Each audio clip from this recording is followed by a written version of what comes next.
going to buy a new house, and they were told part of the deal for buying their new house, they must undertake never to fly the national flag in their garden, any flag. And I thought you can't hang it out the window. That's not allowed. That's not respectful. Well, surely protocol allows every Irish citizen, every household in Ireland, regardless, to actually erect a pole, if you wish, properly, and fly the national flag. Is it legal to say you cannot fly your national flag? John is there. John, good afternoon. There's John. Yeah, the national flag, John.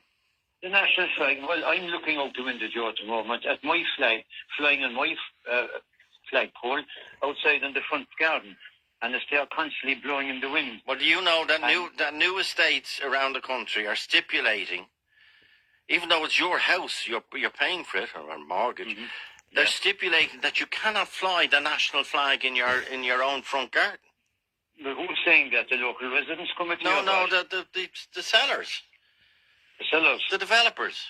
That's not everyone, but I'd love to know what their rationale. Sorry, Joe, but when Mr. Developer goes off with his big bank accounts, which he has made out of the development of such an estate, it's none of his business if I have one of those houses and I'm paying back a mortgage, I can put up a flagpole and I can fly my tricolour. Once you're flying it properly and sunrise and sundown. If you were to buy a new property or new house or downsize or upsize or whatever, John, if you were told part of the terms and conditions are you cannot fly the national flag in your front garden, what would you tell them? Well, I'm a Cork man, so I think you probably know the answer. That's coming right through and through.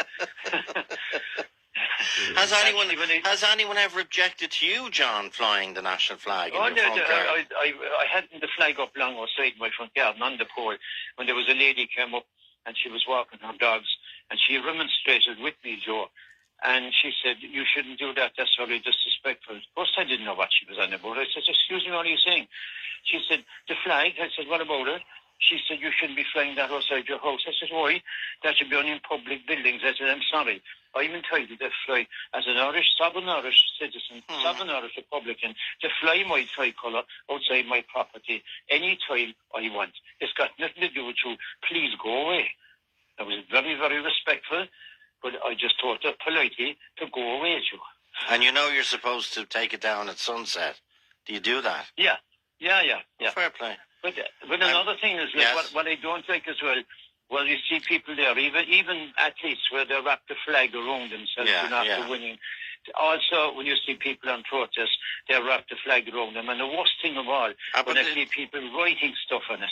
Yeah, that's happening. You should never write on a sovereign flag. Never. I wouldn't. I wouldn't see Sonia or any of the other athletes, the younger athletes today. I wouldn't see a problem with them, Rashida. I wouldn't see a problem with any of them if they win a race holding up the national flag. I think that's a bit... holding it up would say maybe that we're wrapping it around you. I think it's disrespectful whether you be an athlete or whether you be at a football match or whether you be on a protest or whatever. You remember that time, Joe, you remember it in the late 70s when all picture houses, all film houses, at the end of the night, when the film was over, the tricolour would come up on the screen fluttering in the wind, and everyone inside there would wait until the national anthem was over.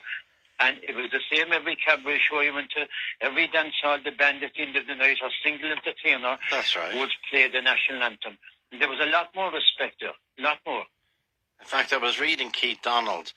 You know Keith from Moving Heart. He's a brilliant musician. He's written an incredible book. I hope he gets more publicity, an autobiography. But in one of his stories, he was saying they were, could have been somewhere in Northern Ireland, and they finished, and for whatever reason, they forgot to play the national anthem. And the promoter said to them, if you don't go back out and play the national anthem, this place is going to be in trouble. So they had to go back out and play the national anthem. Now, do RTE play it at the end of the night anymore? Remember they used to... No. Well, obviously, before, years ago, again, you would remember this, television wouldn't be on all night long and stuff like that. I mean, it would finish at before 12 o'clock, and the last thing would come up. You'd have the priest would come on with Outlook, and then they would play the national flag, and you would see the flag fluttering. But that's long gone as well. Okay. And nightclubs, I presume when nightclubs are indeed dance halls play the national anthem, it was a sign that the show was over and there would be no encores after the national anthem. Well, this is it was a good full stop to a night.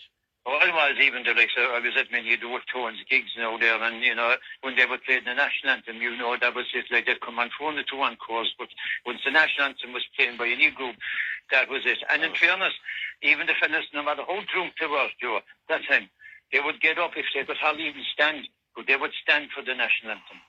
Now, just you're from Cork, John, I know. Jim, yep. You're accusing some of the Cork players of booklepping during the national anthem. No, I'm not. No, I'm not accusing the Cork players. Okay, I'm sorry. Okay, both teams. Both teams. So you're accusing Cork and Clare. No, it's just it's in general like other county teams as well. I'm not just picking out two teams in particular, but it was an example of it there during the week that 121 game. But it's going on. Other counties are at it as well, so it's not just Cork and Clare. No, absolutely not. No. And John, what would you say if you saw Cork Clare booklepping during the national anthem? Well, obviously that's down to the manager that had instilled that into him before. But you can see what fellas are so wired up. I mean, trying to get out. I remember they could telling the story about Paddy O'Shea when he was fighting up the team so much. Paddy was the first out and he ran at the door with his shoulder, but he didn't realise the door was opening in. And he nearly killed himself. Good luck.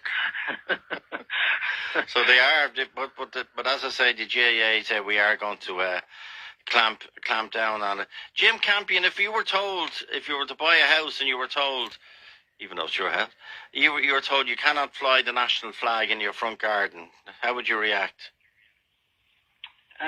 Just like that man there from Cork, I'd say, people should be entitled to. If Irish citizens should be entitled to fly the flag if they want to. I don't see why it has to change over the last few years. You know, we're Irish people and we should be proud of our flag and to fly it if we want to. So no one should be able to tell us not to do it. But often you see it draped over cars, hanging out windows. Yeah. It can be overrun, but I mean, it has to be shown a bit of respect anyway. Okay, James, Holden and Clare, finally, I presume when the national flag, if you were told you couldn't fly it in your front garden, how would you react? The very same as Jim and John. Okay. No, nobody can. Oh, if you want to fly your national flag, you can. Anyway, Joe, I'm not aware of any law. Yeah, neither am I. That can force you not to fly the national flag. So you tell them to take a hop, skip and jump, you know, and you fly it. Okay. James, Jim, John, go to meet him. All the J's. James, Jim, John, go to meet him. Joe at RTE.ie. Issue of the national flag, and at least one developer in the country stipulating that if you buy a house in their estate, even though it's your house, you cannot fly the national flag in your garden, respectfully or otherwise, but respectfully, we presume. Anthony Carey